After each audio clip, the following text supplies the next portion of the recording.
Good morning dear students. बाल साधना online classes में सभी बच्चों एवं अभिभावकों का हार्दिक स्वागत है। कल हमने एक्सरसाइज 5.2 के अंदर 76 क्वेश्चन किए। आज हम इसी एक्सरसाइज को आगे बढ़ाते हुए हम क्वेश्चन नंबर करेंगे 7।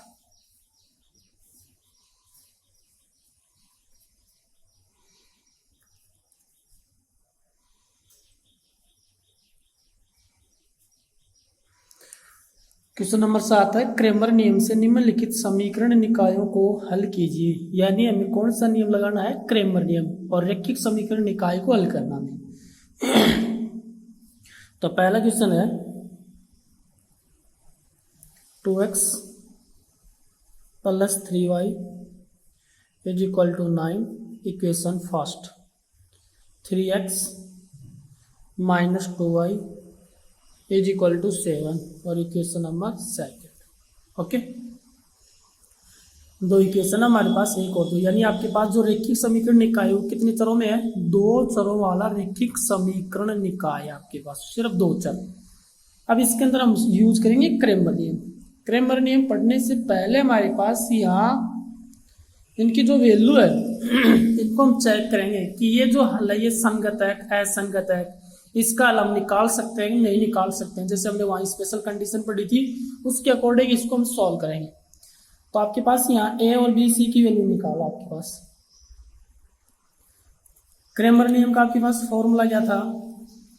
a1x + b1y। ये था a1x + b1y = c1। a2x + b2y = c2। ये दो थे आपके पास। अब यहाँ देखो, जहां a1 की वैल्यू हमारे पास कितनी है? a1 = कितना है? 2, b1 = 3, c1 = 9। इनकी और इनकी तुलना करेंगे हम। और a2 = 3, b2 = -2 और c2 = कितना है? 7। अतः a1/a2 = b1/b2 = c1/c2। Value put कर दो यहाँ। a1/a2 वैल्यू कितनी है? 2/3 = 3/-2 = 9/7। तीनों क्या नहीं है? इक्वल नहीं है ना। a1/a2 = not equal b1/b2 not equal c1/c2। जब ये तीनों कंडीशन आपस में इक्वल नहीं होती है तो हम नीचे क्या लिखते हैं? इसलिए समीकरण निकाय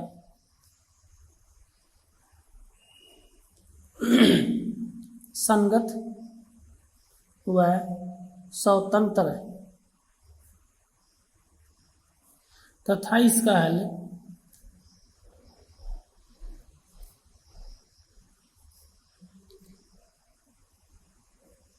अद्वितीय होगा। अब हम इसका क्रेमर नियम से इसका मान निकालेंगे। तो सबसे पहले आपके पास कोई भी रैखिक समीकरण निकाय दिया जाता है 2 चरों वाला, उससे में हम जहां a1 b1 c1 a2 b2 c2 की वैल्यू निकालेंगे, इन दोनों की तुलना करने, क्योंकि क्रेमर नियम के अंदर सामान्य समीकरण क्या होता है? स्टैंडर्ड फॉर्म क्या होती है समीकरण की? ये होती है।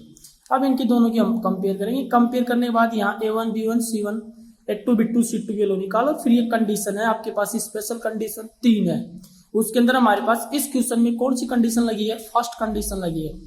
और फर्स्ट कंडीशन क्या कहती है? जब a1/a2 not equal b1/b2 not equal c1/c2 होता है तो समीकरण निकाय क्या होता है? संगत होता है और स्वतंत्र, तथा इसका हल क्या होगा? हमारे पास अद्वितीय होगा।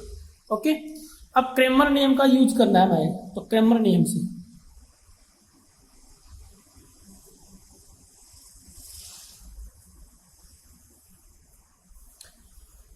क्रेमर नियम हमारे पास क्या है? सूत्र क्या होता है क्रेमर नियम से? x = कितना होता है? del1/del एंड y = क्या होता है? del2/del।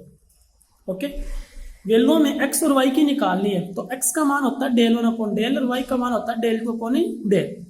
अब यहाँ del और del1 del2 वैल्यू क्या होगी? अतः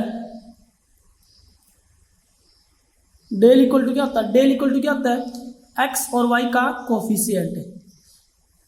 कल हमने पढ़ा था फॉर्मूले के अकॉर्डिंग क्रेमर नियम से 2 3 3 -2 ये होता है डेल। एक्स का कोफिशिएंट और वाई का कोफिशिएंट, वो डेल का मान होता है। अब इसको सॉल्व कर लो बेटा। डेल इक्वल टू 2 को 2 से क्या तो -4 -9 इम्प्लाइज डेल इक्वल टू कितना आया हमारे पास -13।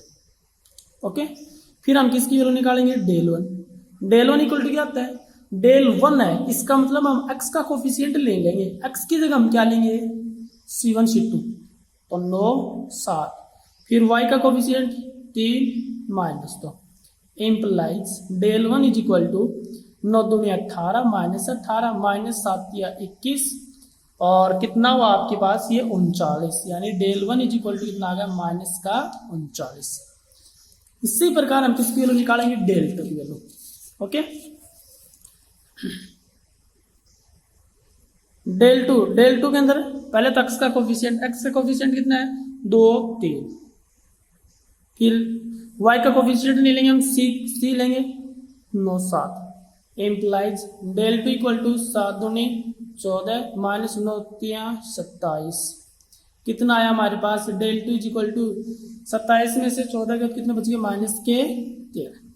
ओके, डेल के मान है, डेल 1 का मान है, डेल 2 का मान है। अब हम किसका मान निकाल सकते हैं, x का और y का मान निकाल सकते हैं। तो आता है x इज इक्वल टू कितना आएगा, डेल 1 अपॉन डेल 1 की वैल्यू कितनी है -39 बटे में -13, कितना आया आपके पास x इज इक्वल टू कितना आया 3। पुनः y इज इक्वल टू क्या होता है डेल 2 अपॉन डेल 2 की वैल्यू कितनी है -13, डेल की वैल्यू -13 कैंसिल आउट, y की वैल्यू कितनी आई 1। तो रैखिक समीकरण निकाय से हमें क्रेमर नियम का यूज करके हम किसका मान निकाला है, x का और y। अब ये जो x और जो y का मान है, यदि मैं ये मान यहाँ समीकरण में पुट करता हूँ 1 और 2 में, तो ये दोनों समीकरण है, ये क्या होना चाहिए हमारे पास संतुष्ट होने चाहिए, और ये दोनों समीकरण x और y के मान से भी क्या होंगे संतुष्ट होंगे। यदि ये दोनों समीकरण x y के मान से संतुष्ट होते हैं तो हमारे पास आंसर सही है।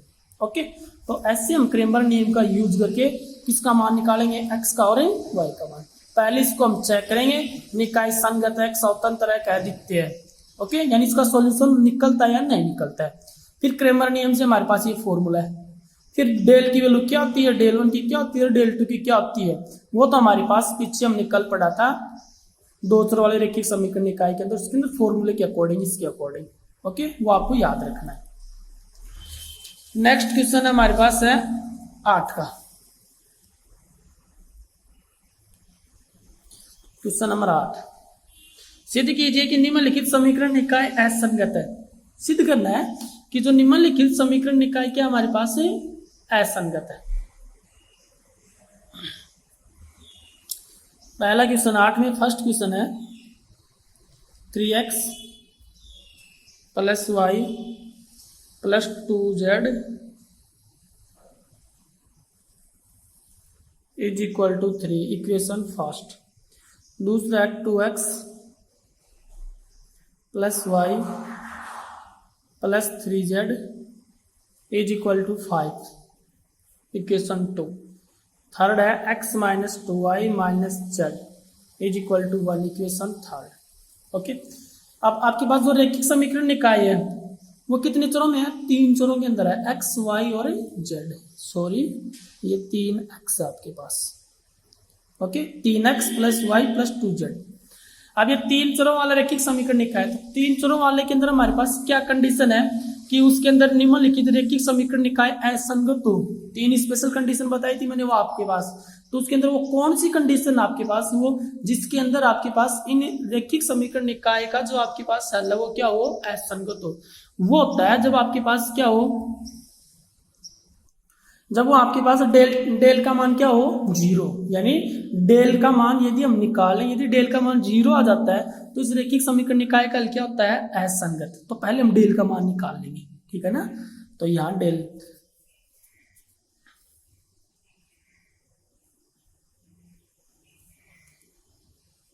इक्वल टू क्या होगा, डेल इक्वल टू आपके पास डेल का मान होता है x y z का कोफिशिएंट। तो x का कोफिशिएंट कितना है 3 2 1, y का 1 1 -2, z का 2 3 -1।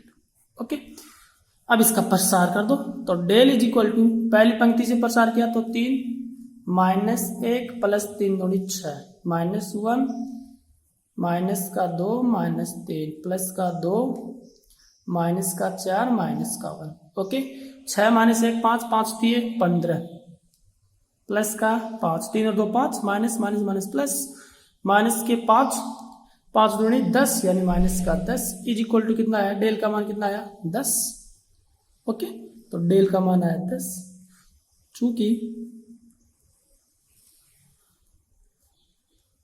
Del is equal to 10 not equal 0, यानी डेल का मान 0 नहीं है, डेल का मान कितना है 10 है। इसका मतलब इस रैखिक समीकरण निकाय का क्या कर सकते हैं, हम हल निकाल भी सकते हैं और इसका हल क्या होगा, संगत होगा। हल क्या होगा इसका, संगत। क्यों, क्योंकि डेल का मान क्या नहीं है, 0 नहीं है। जब आपके पास डेल का मान 0 नहीं आता है तो इन रैखिक समीकरण निकाय का हल संगत होगा, स्वतंत्र होगा और उसका मान, उसका हल क्या होगा, संभव होगा, यानी उसका हल हम निकाल सकते हैं, अद्वितीय होगा। तो आपके पास हम नीचे क्या लिखेंगे, अतः समीकरण निकाय असंगत नहीं है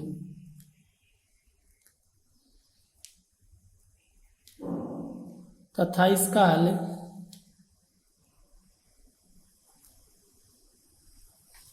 संभव है। ओके, ये कैसा हुआ, ये कब हुआ, जब डेल का मान 0 नहीं आता है तब रैखिक समीकरण निकाय क्या होगा, असंगत नहीं होगा। इसका मतलब संगत होगा और इसका हल क्या है, संभव है। और वो सिद्ध क्या करवा रहा था कि जो रैखिक समीकरण निकाय है वो क्या है, असंगत। असंगत हमें सिद्ध करना था लेकिन ये सिद्ध नहीं हुआ, क्योंकि जो रैखिक समीकरण निकाय है वो हमारे पास संगत है और इसका हल हम निकाल सकते हैं। ओके, नेक्स्ट क्वेश्चन हमारे पास है 9 का।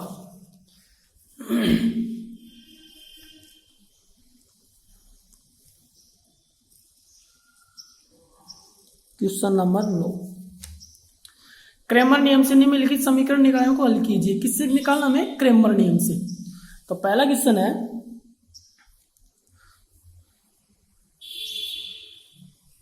दिया गया रैखिक समीकरण निकाय, तो दिया गया रैखिक समीकरण निकाय क्या है हमारे पास, x plus 2y plus 4z is equal to 16, 4x plus 3y minus 2z is equal to 5, 3x minus 5y plus z is equal to 4। Equation first, second और थर्ड। अब ये रैखिक समीकरण निकाय है, किसका यूज करना हमें, क्रेमर नियम से। कितने चरों के अंदर, ये 3 चरों में है, x y z। अब क्रेमर नियम से हमारे पास इसका क्या मान होता है, हमारे पास क्रेमर नियम से, क्रेमर नियम से,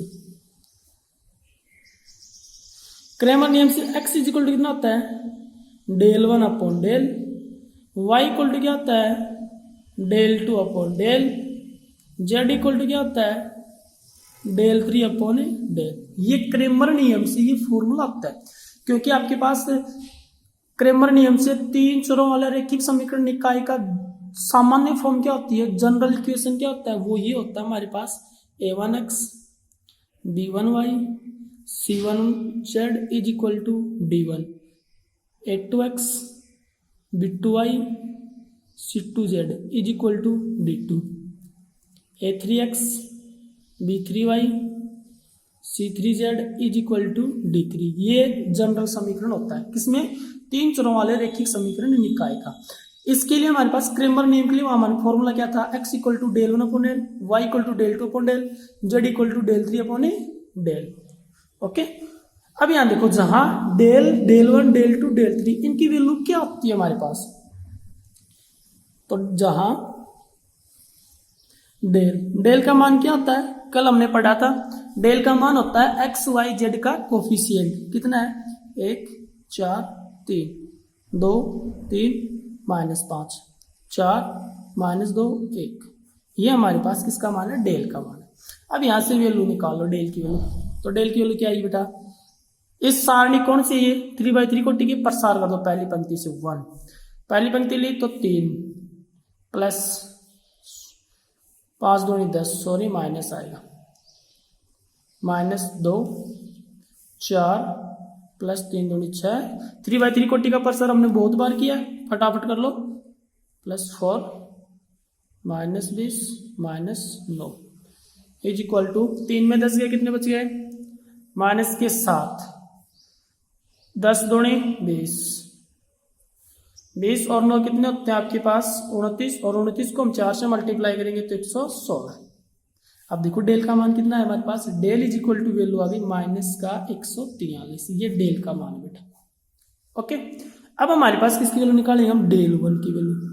डेल 1 का मान क्या होता है, डेल 1, इसका मतलब हम x का कोफिशिएंट नहीं लेंगे, x की जगह हम क्या लेंगे, d1 d2 d3, d1 d2 d3, यानी 16 5 4, फिर y का कोफिशिएंट 2 3 -5, फिर z का कोफिशिएंट 4 -2 1।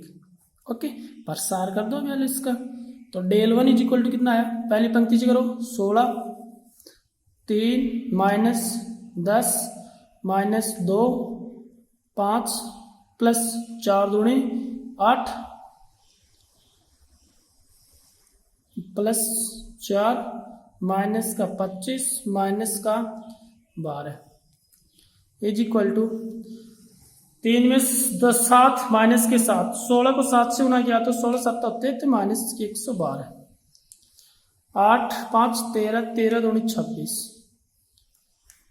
-25 -12, माइनस का 25 और माइनस के 12 कितने हो गए आपके पास 35 और 2 37, 37 को हम 4 से मल्टीप्लाई किया तो 37 को 4 से मल्टीप्लाई 7 चौक 28 7 21 3 148, यानी 148। ओके, और डेल 1 इज इक्वल टू कितना है आपके पास, अब डेल 1 की वैल्यू कितनी आएगी माइनस का 286, ये हमारे पास किसका मान है, डेल 1 का मान, डेल का मान डेल 1। अब हम क्या निकालेंगे, डेल 2 का मान, तो डेल 2 इक्वल टू क्या होगा, डेल 2 में हम किसका कोफिशिएंट नहीं लेंगे, y का कोफिशिएंट नहीं लेंगे हम, x और z का लो, x का मान कितना है 1 4 3, y की जगह हम d1 d2 लेंगे, यानी 16 5 4, फिर z का कोफिशिएंट लो 4 -2 1, implies del 2 equal to 1 into 5 plus 4 दूनी 8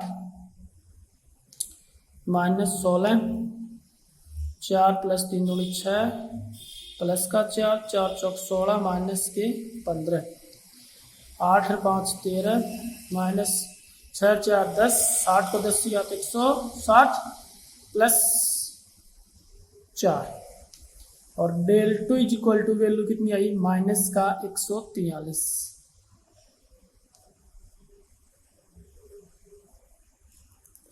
फिर हम किसकी वैल्यू निकालेंगे, डेल 3 की वैल्यू। डेल 3 में हम किसका कोफिशिएंट नहीं लेंगे, जेड का नहीं लेंगे, एक्स और वाई का कोफिशिएंट लेंगे, तो एक्स का कोफिशिएंट कितना है 1 4 3, वाई का 2 3 -5, यहां लेंगे हम d1 d2 d3, सॉल्व कर लो इसको, तो डेल 3 इज इक्वल टू कितना आया 1 12 प्लस 25 -2 4 चौक 16 माइनस के 5 थे 15 प्लस 16 माइनस के 5 चौक 20 और माइनस के 3 थे 9, कितना हो आपके पास ये 37 माइनस का 2 और -20 -9 29, और 29 को हम 16 से मल्टीप्लाई करेंगे, तो 29 को 16 से मल्टीप्लाई करेंगे तो माइनस का 464, और del 3 is equal to value कितनी आ जाएगी आपके पास, इन सभी को जोड़ा तो 429, ये डेल 3, डेल 1 डेल 2 डेल 3 सभी की वैल्यू है। अब हम किसका मान निकाल सकते हैं, एक्स वाई और जेड का मान। ओके, तो अब एक्स वाई जेड का मान निकालो। एक्स वाई जेड की वैल्यू आता है एक्स इज इक्वल टू क्या था, डेल 1 अपॉन डेल 1 का मान कितना हमारे पास, डेल 1 की वैल्यू है -286 -286, और -143 implies x is equal to आपके पास ये लो आई माइनस माइनस कट गया 143 का 286 में बार दिया तो 2 बार जाएगा तो x की वैल्यू कितनी आई 2। फिर y इज इक्वल टू क्या है del 2 upon del implies y equal to del 2 की वैल्यू कितनी है हमारे पास del 2 -143 del की value -143 cancel out y is equal to 1। फिर z इज इक्वल टू क्या है del 3 upon del implies z equal to del 3 की वैल्यू माइनस का 429 by -143 implies z equal to कितना आ गया 3। ओके ये x का मान ये y का मान ये z का मान यदि x y z का मान हम रैखिक समीकरण में रखे जो 3 समीकरण थे ना 1 2 3 उस समीकरण में तीनों मान रखे हैं तो वो समीकरण इन मानों से क्या होना चाहिए संतुष्ट होने चाहिए। यदि वो समीकरण इन मानों से संतुष्ट होते हैं तो हमारे पास ये जो आंसर आया एक्स वाई जेड की वैल्यू है ये करेक्ट होगी। ओके ये हमारे पास question number 9 complete. Question number 9 और क्वेश्चन नंबर 10 दोनों सेम है 3 चरों वाले हैं। ऐसे ही 9 के अंदर दूसरा क्वेश्चन करना है और ऐसे ही हम कौन सा क्वेश्चन करेंगे 10 का क्वेश्चन करेंगे। अब हम पढ़ेंगे क्वेश्चन नंबर 11।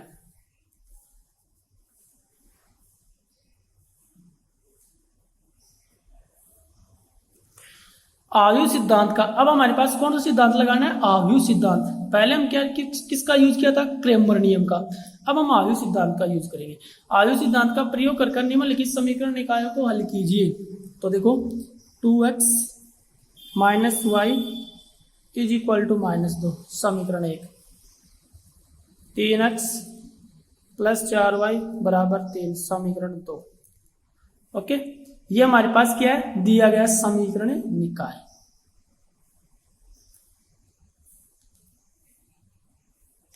दिया गया समीकरण निकाय। ओके ये समीकरण निकाय।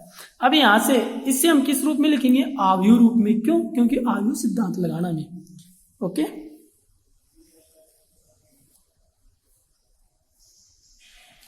इसे आव्यूह रूप में लिखने पर तो आव्यूह रूप में कैसे लिखेंगे इसको ax is equal to B.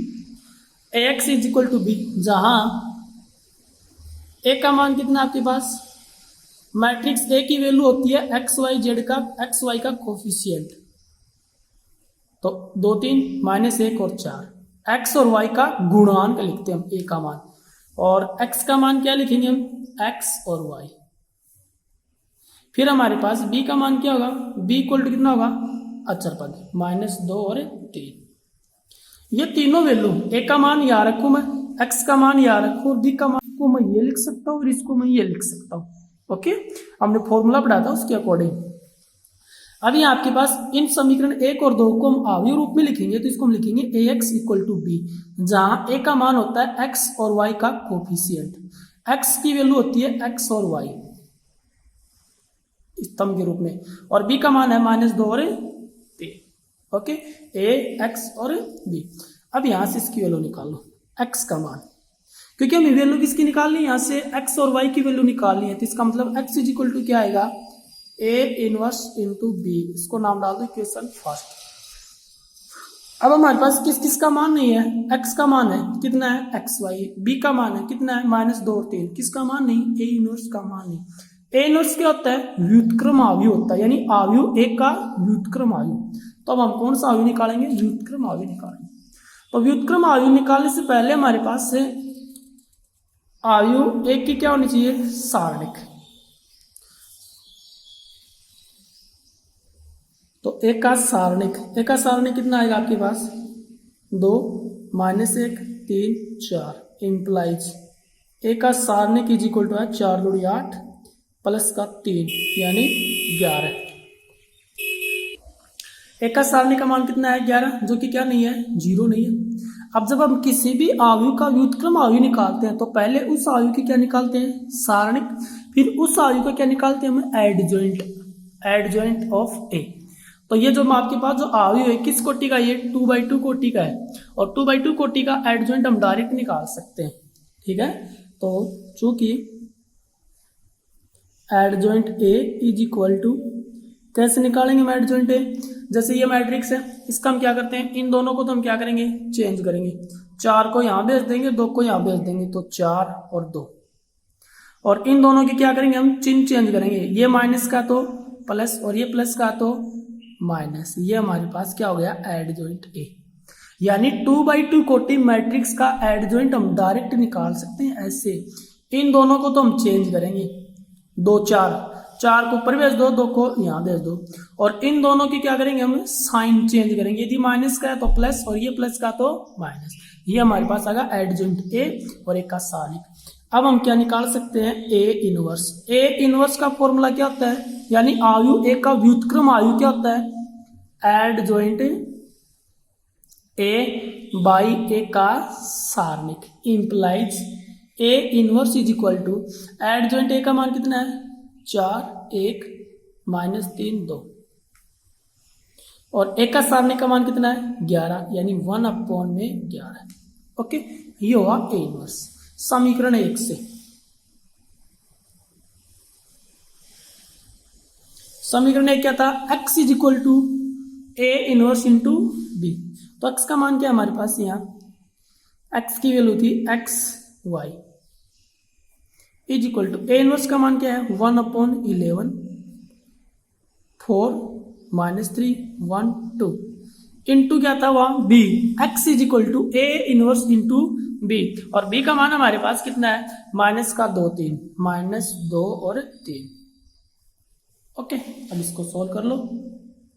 x y same to same is equal to 1/11 same to same. इस मैट्रिक्स को इस मैट्रिक्स से हम मल्टीप्लाई करेंगे। ओके, तो इसको इससे हमने मल्टीप्लाई किया तो कितना आया आपके पास,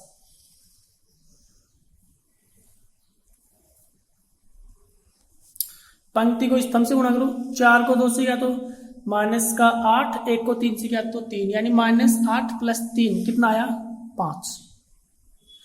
दूसरी पंक्ति को पहले स्तंभ से किया तो -3 -2 प्लस का 6, 3 दूनी 6 6 6 12। अब 1/11 से मल्टीप्लाई कर दो इसको, तो x y is equal to -5/11 और 12/11। ओके, अब देखो इस मैट्रिक्स का ऑर्डर कितना हमारे पास, इस मैट्रिक्स का ऑर्डर कितना है, 2/1, इसका 2/1। तो दो आवें की समानता से, तो तुलना करने पर, दो एक्सरसाइज 3.1 के अंदर पढ़ा था हमने, दो आवें की समानता से पहला एलिमेंट पहले की इक्वल। इसका मतलब x इज इक्वल टू कितना आएगा, -5/11। Okay, and y equal to कितना आएगा आपके पास, 12/11। ये किसके मान आ गए, x के मान और y के मान। ठीक है, क्यों, आयु a इक्वल टू आयु b। जब दो आयु आपस में बराबर होते हैं तो उन दोनों आयु की हम क्या करते हैं, तुलना करते हैं। तुलना करने का मतलब पहला आयु का पहला एलिमेंट, दूसरे का पहला एलिमेंट। x इक्वल टू -5/11 और y इक्वल टू कितना हुआ, प्लस के 12/11। तो ये मान किसका है, x का और y। जब ये x और y का मान, यदि हम शुरू में जो समीकरण था, रेखिक समीकरण, उसके अंदर यदि हम पुट करते हैं तो वो समीकरण है इन दोनों मानों से क्या होता है, संतुष्ट होता है।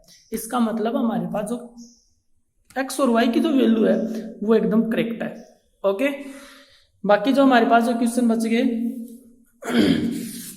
वो आप खुद करना। यदि कोई प्रॉब्लम हो तो आप कमेंट करके पूछ सकते हो। ओके, धन्यवाद।